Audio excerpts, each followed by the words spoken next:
AP, if you could just give us your idea, how do you feel like this week of practice has gone? Have you been pleased with it? It was. I think it was a professional practice throughout. Obviously, okay, we played pro football, but just it was clean.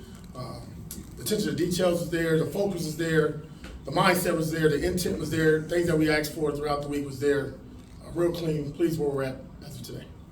Is it a fundamental type thing? Does it feel for this week of practice, like you said, get back to just the fundamentals? Training camp. Yeah. It's training camp, man. Back to square one. Technique, fundamentals, pad level, hand placement, eyes in the right place.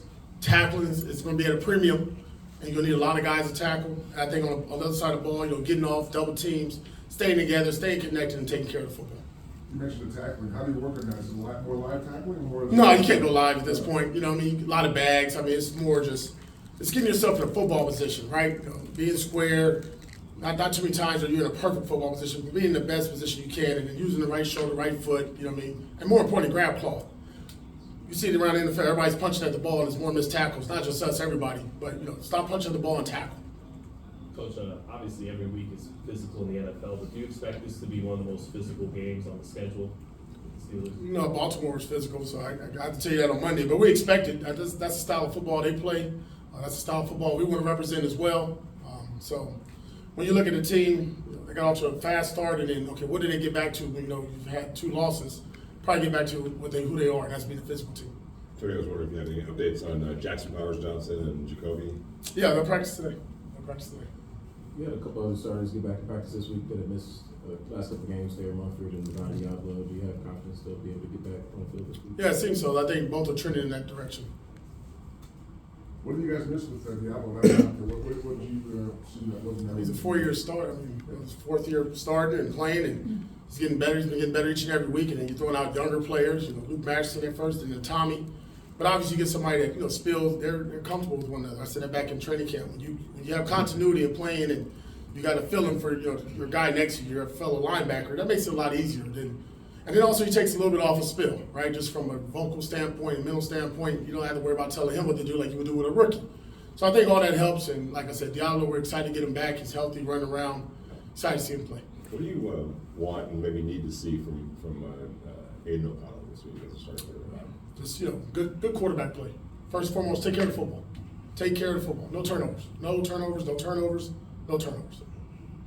Tommy Eichenberg was telling me in the locker room yesterday or the day before, I don't remember which, but obviously your personalities are different, but you play the same, and how he appreciates his quarterback coach, appreciates his Patrick, but your input to him carries a lot of weight. Do you talk about your relationship with him, please? Yeah, I think being biased with all the linebackers, I find my way to get to them throughout the week. If it's in the building, it might be on the field, might be in the cafeteria, and just talk life, and then more importantly, football, just linebacker play. I always say, it's got to look right, it's got to sound right, you got to talk right. And I think for a lot of players, as they get in the league, they think they know it all. And not to say that Mike Caldwell's not doing his job, and he's doing an excellent job. But I think just when you hear from your head coach, and obviously he played that position, I think it means a little bit more. But also I want them to understand that I was in his position. I started as a rookie, played as a rookie. So there was times that I felt lost, or like, man, why is it not coming as easy? Why am I struggling in certain things? And just to make them kind of put them at ease. And that's with Tommy. But with all the backers, I've always tried to find something throughout the week that I can hit them on, even with Spill. I go to Spill every game before the game and pregame warmups, and I tell him he's the baddest SOB on the field today. He needs to be the best linebacker on the field, and he's done that now for 5 games. Coach, what can you say to some of the intangibles about players like Jonah Ulu and Matthew Butler that may need to step into bigger roles at defensive tackle this week? Yeah, I think they both, especially Jonah, he's got more and more reps each and every week. You'll see that again this week. We got some injuries there with Christian. And I think Matthew Butler has done an outstanding job. He's on practice squad. He's been active throughout his career here. This is a great opportunity for him going forward to step up. Can't replace Christian Wilkins, right? But you can do yourself and be the best version of yourself, and that's all we're going to ask them to do. Just do their job. I want to ask them this week, just do right. Just do right. Don't go outside the box. Don't be somebody else. Don't try to make that game-winning player, that game-winning tackle. Just keep them linemen off our linebackers, get some knockback, and use your hands. I think Zamir White might have a chance to get back up. We'll see. He's practicing today. Coach, at some point, DJ Glaze is going to be facing TJ Watt, obviously, on Sunday. How much has going against Max prepared him for that? Yin and yang right there, right? I mean, it's like, wow. Like, if you could have a better person to go against in each and every practice, and we always start off practice with competition. So, like today, Max is practicing, so he'll get some good reps there versus with Max. But, TJ is a very, very intriguing player when you watch him because he can drop. Doesn't play every snap like Max, but he's very effective. And for some reason, when the game's on the line, on third down or in the red zone, man, you better know where 90 is. And hopefully we got enough hands and eyes on him at all times.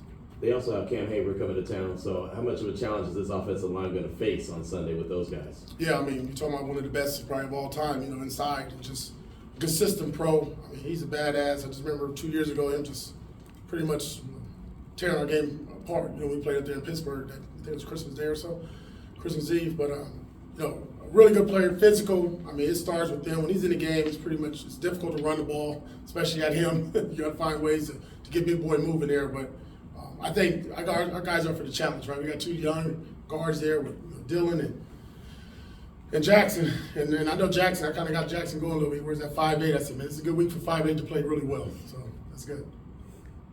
Antonio, as a guy that when you played, you were kind of known as a tackling machine anyway. So now in the next level as a coach, how frustrating is it for you to see the issues with tackling, not only here, but league-wide? Yeah, and I'm going to go back to it. I think we're working so much, everybody talking about this punch, right? When I played, there was two guys that punched the ball very well and still made tackles. Tillman and then Charles Woodson. But even in my career when I played, he was always taught to bite the ball, knock the ball off the receiver or the running back. And I thought we did, to be honest, I thought we did a good job going to training camp, really working on those fundamentals. They started to creep up, saw a little bit of it in preseason. Okay, preseason, we'll get in the season, guys will get better. But it has been an issue for us. And again, this week, that was the first two things we did in every period was tackling, ball security. But at the end, I always say tackling is a 1-2. Either you want to do it or you don't. You want to get dirty, you don't. You want to have the aches and pains, or you don't. And we just got to have that mindset that, you know we need to take some Advil before and after the game this one because it's going to hurt.